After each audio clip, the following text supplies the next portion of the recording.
안녕하세요. 네, 찰스입니다. 네, 오늘 공동근저당 또는 공동담보에 대해서 제가 설명을 드리려고 하고 있고요.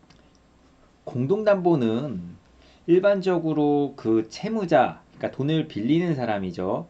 네, 채무자가 은행권이든 각 개인에게 P2P 대출을 받든 대출을 받으면서 그 담보를 제공하는 데 있어서 본인 물건 한 개만 가지고는 큰 금액을 빌릴 수가 없게 돼서 뭐 본인 소유의 여러 물건이거나 또는 본인 소유 물건을 포함해서 타인의 보증을 쓴 물건까지 해서 수개의 부동산에 공동담보해서 근저당권을 설정해 주는 것을 얘기합니다.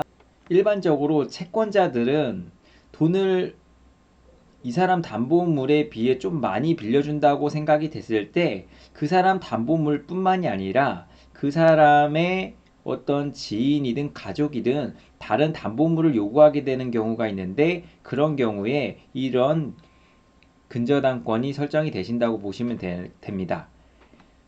문제는 이러한 물건들이 경매에 나왔을 때 또는 이 담보 물건 이후에 또 다른 채권자들이 각 물건에 다른 채권을 후순위로 가지고 있었을 때 그 안에서 이제 배당과 관련된 사항을 이제 안내해드리기 위해 제가 이 영상을 찍는 거고요. 실질적으로 경매를 참여해서 낙찰을 받게 된다면 솔직히 이러한 배당 관계에 대해서 모르더라도 말소 기준 권리 이후에 나온 어차피 채권이기 때문에 말소가 될 수는 있습니다.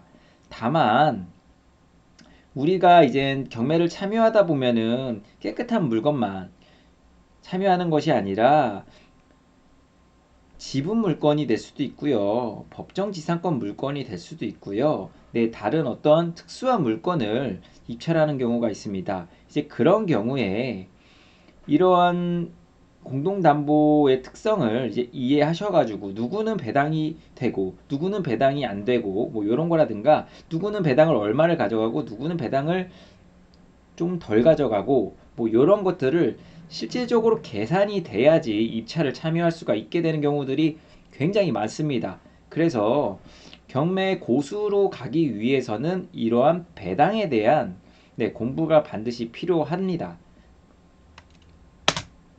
자, 그러면 일단 이 영상은 우선 좀 이해를 좀 쉽게 하기 위해 제가 설명을 최대한 쉽게 설명을 드릴 거고요.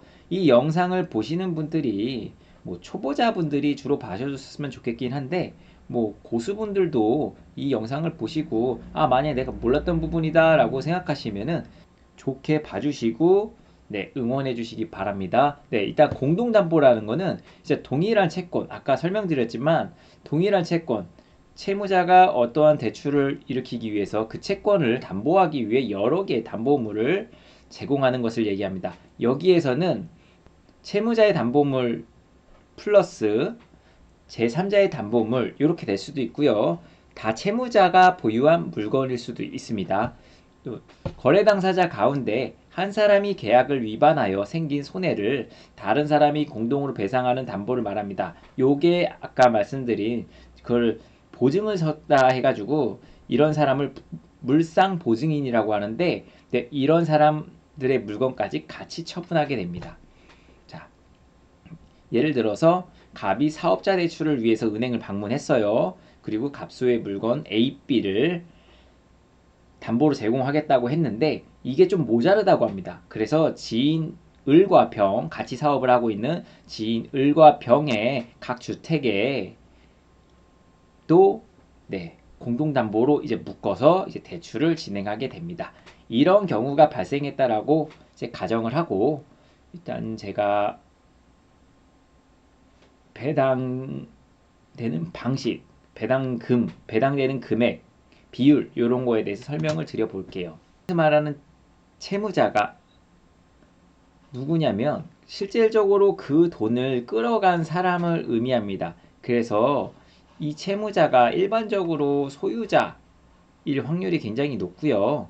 그 소유자와 또 공동담보 물건이 있는 경우에는 그 사람 물건일 수도 있고 다른 사람의 물상보증인의 물건일 수도 있는데 그런 부분은 이제 은행에서 이제는 다 알고 있기 때문에 그런 부분은 우리가 이제 경매를 진행하다 보면 등기부등본을 떼보게 될 것이고 네, 확인을 해볼 수도 있습니다.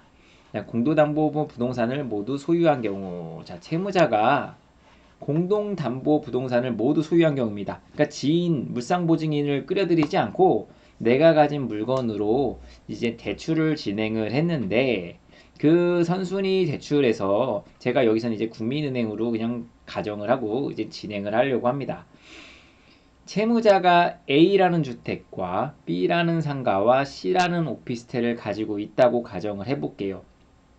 일단 이 시세는 지금 중요한 건 아니기 때문에 일단은 제껴놓고 일단 A, B, C를 가지고 이제 국민은행에 찾아갑니다. 그래서 돈을 빌려달라 이런 식으로 이제서 진행이 됐는데 국민은행에서는 이제 채권 최고액을 7억 원으로 하여가지고 이 돈을 빌려주기로 했습니다. 근데 이 돈을 제대로 받지 못할 것을 염려하여서 이 채무자가 가지고 있는 주택 A, 주택 B, 주택 A, 상가 B, 오피스텔 C에 공동담보로 해서 7억 원을 채권 최고액으로 이제 기록을 해두게 됩니다. 그 날짜가 2022년 1월 1일이라고 가정을 해보겠습니다. 추후에 이제 시간이 흘러서 지금 2013년도 2월 달인데 그 사이에 이 주택과 이 상가와 이 오피스텔 내는 다양한 권리 관계가 변동이 됐을 수도 있거든요. 그래서 그 권리 관계가 변동된 내역을 보니 A주택에는 근저당이 2022년 5월 1일에 1억 3천만 원의 근저당이 또 붙게 됩니다. 이제 B주택 같은 경우에는 여기에 이제 아이고, 내 B주택이라고 해버렸네. B상가 같은 경우에는 이제 요거 같은 경우는 월세가 어느 정도 들어가는지는 모르겠지만 일단은 전세권을 설정을 하여서 보증금을 보호하기 위해서 전세권을 설정을 하여서 2022년 7월 1일에 6억이라는 전세 보증금을 가지고 그 상가에 들어가게 됩니다. 그 다음에 C 오피스텔 같은 경우에는 2023년도 1월 1일에 6천만 원의 근저당 설정을 하게 됩니다. 즉, 이 세 가지, 근저당, 전세권, 근저당, 요 세 가지의 물건은 지금 선순위 채권자인 국민은행, 네, 근저당, 채권 최고액의 후순위로 진행을 하게 됩니다.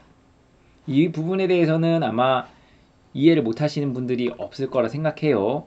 경매가 진행이 되면 이 전체 물건이, 아이고, 이 전체 물건이 경매에 함께 나오는 동시 진행이 될 수도 있고 이시 진행이 될 수도 있지만 일단 동시 진행이 된다고 가정을 했을 때 전체 다 나오게 돼서 그때에 이제 낙찰되는 거에 대한 이제 낙찰가, 이제 그러니까 배당 가는 금액이죠. 그 낙찰가가 이제 3억, 10억, 1억이라고 가정을 해보겠습니다.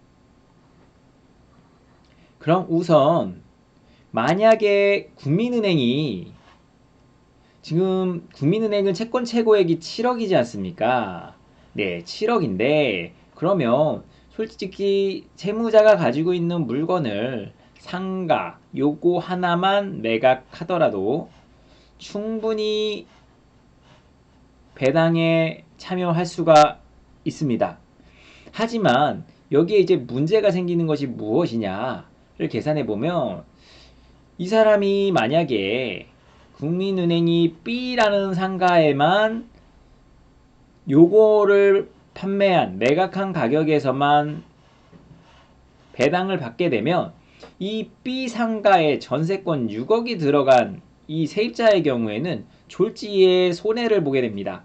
즉 7억을 배당받아가면 3억이 남는데 그러면은 전세권 6억에 상가를 얻으니 임차인은 3억 원의 손실을 보게 되는데 이런 경우에는 이제 B 상가의 전세권을 가지고 있는 이 상가 임차인이 이 국민은행의 이 근저당권을 대위해서 다른 물건에 있는 에서 채권을 가져올 수가 있게 됩니다. 각 물건에서 가지고 올 수 있는 금액은 여기 제가 밑에다 계산을 해놨거든요. 요 계산된 내용을 보시면 국민은행은 7억 원의 채권 최고액을 가지고 있고 채권을 가지고 있고 전체 배당해줘야 될 전체 금액의 이 3억이 차지하는 비중입니다. 이 배당금이거든요. 낙찰 금액이죠. 이 금액만큼을 나눈 값을 곱해주게 되면 A주택에서는 1억 5천만 원의 배당을 받아갈 수가 있게 되고요. B상가에서는 배당금 5억 원을 받아갈 수가 있게 됩니다. 그리고 C 오피스텔에서는 배당금 5천만 원을 배당 받아갈 수가 있게 됩니다. 즉 이거를 다 합치게 되면 5억 5천, 네, 1억 5천이니까 총 7억 원을 이 세 개가 매각이 되었을 때 총 7억을 이런 방식으로 원래 배당을 받아가야 하는데 만약에 후순위에 어떤 다른 이런 채권자가 없는 경우에는 이제 B 상가만 매각을 해서 배당을 해갈 수가 있습니다. 다만 지금 같은 상황에서는 후순위 채권자가 있기 때문에 이거를 동시 매각을 통해서 이제 동시 배당이 이제 진행이 돼야 될 것으로 보이고 실제로 요걸 통해서 배당을 되면은 이러한 방식으로 각 물건마다 상이한 금액의 배당이 진행이 되고 그 배당금을 뺀 나머지 차액에 대해서는 이제 후순위 채권자가 가져가게 됩니다. 즉 A 물건에 대해서는 3억 원에 낙찰이 됐기 때문에 1억 5천이 배당이 일단 국민은행에 되니까 1억 5천이 남습니다. 네, 1억 5천이 남으면 이 1억 5천에 해당하는 금액 내에서 이 후순위 근저당권자 5월 1일에 근저당권 한 1억 3천만 원이 배당이 되게 되겠죠. 즉 배당이 지금 A주택 같은 경우는 근저당권이 배당이 될 겁니다. 좋아 이제 B상가 같은 경우에도 아까 국민은행은 5억 원의 5억 원의 채권을 B 물건에서 빼가거든요. 그렇기 때문에 5억 원이 남아요. 근데 이 사람은 전세권을 6억을 했기 때문에 그러면 이 전세권자는 1억을 손해보게 되는 겁니다. 배당은 5억밖에 못 받는 거예요. 1억이 붕 뜨고 이 전세권은 날아가게 생긴 겁니다. 그래서 이런 상황이 지금 벌어지게 됐기 때문에 이 주택 전세권자는 상가 전세권자는 다른 지금 공동 근저당이 있기 때문에 다른 물건에 대해서 채권이 남는 게 있으면 선순위 채권자를 대위해서 그 채권을 가져올 수 있게 됩니다. 즉 A나 C에서 남는 채권이 있다면 가져올 수가 있게 되는 거죠. 그래서 일단은 그 부분에 대해서는 일단 이따 계산할 때까지 미뤄두고 일단 1억 원이 이 사람은 모자릅니다. 그다음에 C 오피스텔에 이제 근저당 설정한 사람은 이제 6천만 원을 근저당 설정을 했는데 오피스텔은 이제 배당금이 1억 원에서 아까 국민은행에서 5천만 원을 빼가죠. 그럼 5천만 원이 남습니다. 즉 그러면 이 사람도 1천만 원을 못 받게 돼요. 이런 상황이 이제 벌어지게 되는데 그 B주택 전세권자는 1억 원을 못 받게 되고 C 오피스텔 근저당권자는 1천만 원을 못 받게 됩니다. 이런 경우에 이제 디테일하게 또 계산이 들어가면 좀 복잡하지만 지금 여기 A 근저당권에서 아까 보시면은 2천만 원이 남았잖아요. 이 2천만 원이 남으면 원래 채무를 다 변제하고 나서 남는 돈은 소유자에게 채무자에게 돌아가게 되는데 이런 경우에는 2천만 원이 채무자한테 돌아가는 게 아니라 이쪽 추후에 가압류나 추심을 통해서 이쪽에서 이제 B주택 전세권자나 이제 C 오피스텔 근저당권자에게 이전할 수가 있게 됩니다. 그러면 만약에 이 담보 물건이 이제 채무자의 물건뿐만이 아니라 보증을 서준 제3자의 물건이 같이 섞여 있었다고 가정을 했을 경우 대해서도 이제 생각을 해볼 수가 있습니다. 그럼 만약에 다른 사람 물건도 같이 섞여 있을 경우, 이럴 경우에는 이제 후순위 채권자가 선순위 채권자를 대위해서 물건을 가져갈 수 있는지에 대해서도 한번 생각을 해볼 필요가 있어요. 이런 경우 아까와 크게 다르지 않게 제가 이제 예를 만들어 놨습니다. 이런 경우 A주택 경우에는 이제 3억 원에 매각이 됐고요. 이거는 을 소유가 되고, B 상가 같은 경우에는 이제 매각가가 10억 원인데 이거는 갑소유입니다. 네, C 오피스텔 같은 경우에는 이제 1억 원에 팔려 매각됐는데 이것도 갑소유예요. 여기서 이제 채무자는 갑입니다.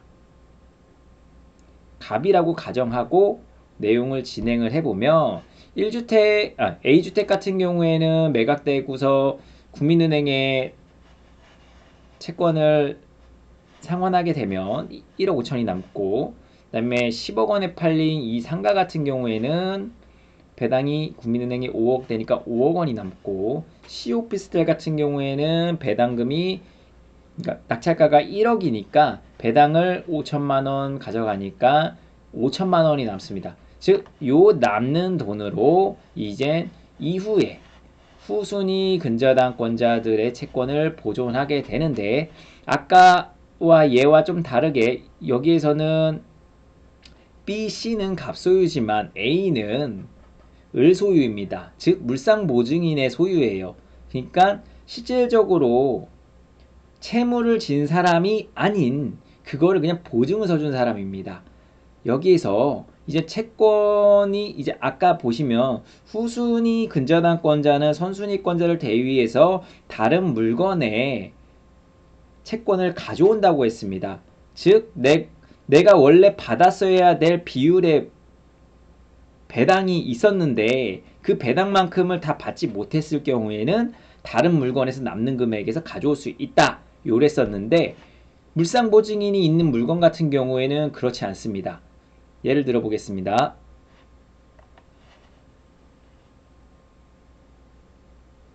A주택 근저당이 1억 3천만 원이죠. 그럼 1억 3천만 원이면 여기서 1억 5천 남은 거에서 1억 3천을 A는 보전을 받습니다. 그 2천만 원이 남아요. 이 2천만 원을 B나 C에서 모자르게 되면 이 2천만 원을 넘겨줘야 됩니다. 근데 이제 B상가 전세권 같은 경우에는 아까 5억 원이라 그랬잖아요. 그러면 이 사람은 1억이 모자라요.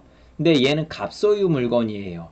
갑소유 물건이니까 2천만 원이 남는 거, 을 소유, 그러니까 물상보증인 소유에서 2천만 원이 남았어요. 을 소유 물건에서 2천만 원이 남았어요. 근데 이제 갑소유 물건에서 1억이 모자르잖아요. 이런 경우에는 가지고 올 수가 없습니다. 네, 이런 경우에는 가지고 올 수가 없고요. 그 다음에 C 오피스텔 같은 경우도 이제 갑소유이기 때문에 5천만 원. 이 사람도 이제 5천만 원밖에, 이 5천만 원으로 딱 떨어지겠구나. 아이고, 바꿔놨구나. 5천만 원이니까 이 사람도 다 배당을 받게 됩니다. 즉 A 물건에서만 이제 2천만 원이 남고 B 주택에서는 이 사람은 모자르게 됩니다. 이런 경우 B 상가를 전세권을 가진 사람이 A 주택에서 남은 돈을 이제 가지고 올 수 있느냐, 그 배당금을 가지고 올 수 있느냐에 대해서 이제 법원 판례에서는 물상보증인에게 남은 그 채권에 대해서는 가지고 올 수 없다라고 손을 들어줬기 때문에 이분 같은 경우에는 A주택 소유자, 그러니까 을은 판매되고 남은 돈 2천만 원은 이젠 그 물상보증인에게 돌아가는 거고요. 이 B 상가 전세권자는 1억 원을 손해 보게 되는 겁니다. 그러면 동시배당과 이시배당을 아까 제가 동시배당을 살짝 말씀을 드리긴 했는데 요거에 대해 어떤 말인지 말씀을 드려볼게요. 동시배당은 채권자의 경매 신청으로 소유자, 물상보증인의 물건이 동시에 경매가 진행되는 경우입니다. 소유자가 3개의 물건을 가지고 있었는데 그 세 개의 물건이 아까 얘처럼 동시에 이제 진행이 되거나 또는 소유자 물건 한 채와 보증인 물건 뭐 두 채, 총 세 채, 뭐 이런 식으로 해가지고 동시에 경매가 진행되는 거를 이제 동시에 진행이 돼서 배당이 실시되는 거를 이제 동시배당이라고 하는 거고요. 이시배당은 달을 이자잖아요. 그러니까 채권자의 경매 신청으로 소유자 또는 물상보증인의 물건이 다른 시기에 진행이 돼요. 그래서 뭐 A 물건은 뭐 2022년 1월에 되고 B 물건은 2022년 5월에 되고 C 물건은 2022년 12월에 되고 이런 식으로 다른 시기에 진행이 되어서 소유자 물건이 먼저 매각되거나 물상보증인 물건이 먼저 매각되거나 하는 등을 통해 진행이 되는 상황 속에서의 이제 배당을 얘기하는데, 그러니까 배당 시기가 이게 달라지는 거를 얘기를 합니다. 네, 요런 경우에 이제 배당은 어떠한 방식으로 해야 되는지에 대해서 네, 설명을 드리고 있습니다. 그리고 이시배당의 경우에 물상보증인이 그러니까 보증인이 담보로 내놓은 물건 같은 경우에는 일단 채무자, 소유자의 물건에서 먼저 배당이 될 수 있는 부분에 대해서는 소유자 물건이 먼저 배당이 되게끔 진행을 하고 있어요. 즉 소유자 물건이 배당이 진행이 되고 그 다음에 물상보증인의 물건이 배당이 진행이 됐는데 소유자 물건만으로도 배당이 다 된다 그러면 물상보증인의 물건은 배당을 하실 필요가 없고요. 또한 물상보증인 물건이 먼저 배당이 진행이 됐어요. 그 후에 소유자 물건이 경매로 인해 매각되고 그 다음에 배당이 진행이 될 때에는 이 채권자들은 물상보증인의 물건을 통해서 채권을 먼저 확보해 가는 것이 아니라 이 소유자가 가지고 있는 물건을 먼저 통해서 채권을 받아가게 되어 있습니다. 즉 물상보증인의 그 물건의 환가 금액은 최후의 보루로 나중에 채권이 부족하게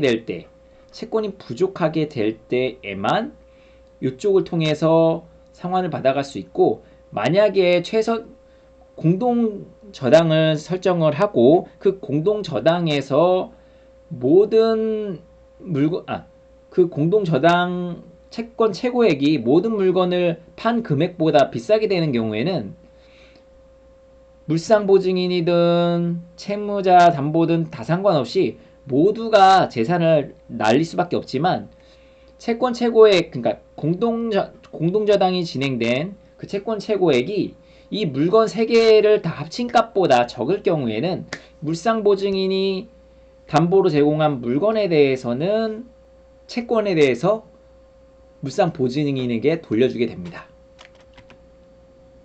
말씀드린 겁니다. 채무자가 공동담보부동산을 모두 소유할 수 있는 경우, 그러니까 채무자가 내가 ABC의 공동담보물이 있는데 이걸 모두 소유하고 있는 경우에는 후순위 채권자는 선순위 채권자가 담보물건들을 경매로 내보냈을 경우 채권을 물건별 특정 비율대로 채권을 확보하게 되는데 배당된 금액을 그러니까 선순위 채권자가 각 물건에 갖는 비율대로의 배당된 금액을 제한 금액에 한해 후순위 채권자는 선순위 채권자를 대위하여서 다른 물건에서 채권을 배당받을 수 있습니다.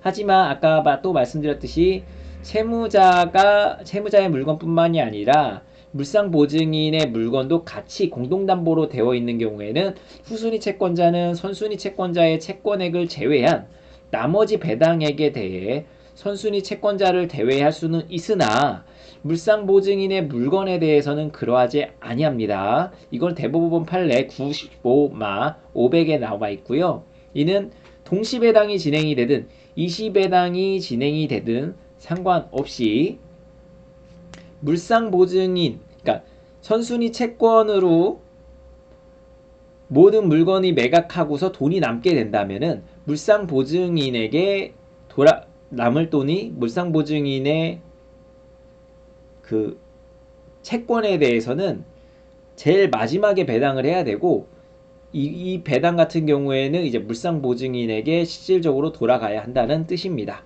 즉, 채무자의 다른 물건의 후순위 채권자가 물상보증인의 채권이 남았다 하여서 그 사람의 돈을 압류하거나 가져갈 수는 없습니다. 감사합니다.